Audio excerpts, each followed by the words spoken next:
അപ്പുറത്തെ സർളേരെ ഭർത്താവാണെങ്കിൽ ഇന്നലെ ഗൾഫിൽ നിന്ന് വന്നു.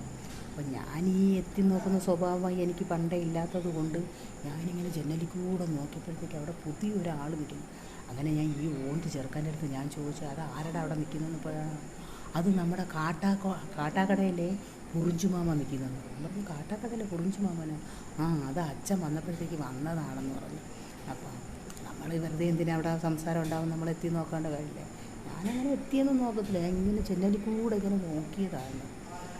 അപ്പോൾ അവിടെ നിൽക്കുന്ന കണ്ടു. എന്നിട്ട് ഈ സർള പറഞ്ഞില്ല എൻ്റെ അടുത്ത്, അവളെ ഭർത്താവ് ഒന്നും പറഞ്ഞില്ല. ഞാൻ ഇങ്ങനെ സംസാരം കേട്ടപ്പോഴത്തേക്കാണ് എനിക്ക് മനസ്സിലായത് അപ്പോൾ അവിടെ നിൽക്കുന്നത്. അപ്പം അയൽക്കാരല്ലേ എന്ന് വിചാരിച്ചിട്ട് ഞാൻ ഒന്ന് എത്തി നോക്കിയതാണ്. അപ്പം നമ്മുടെ വീഡിയോ ഇഷ്ടപ്പെട്ട് കഴിഞ്ഞാൽ ഒന്ന് ലൈക്ക് ചെയ്യണം, കമൻറ്റ് ചെയ്യണം, ഷെയർ ചെയ്യണം, പിന്നെ ഒന്ന് സബ്സ്ക്രൈബ് ചെയ്യണേ. അപ്പം നാളെ വേറൊരു വീഡിയോ ആയിട്ട് വരാം. Bye bye.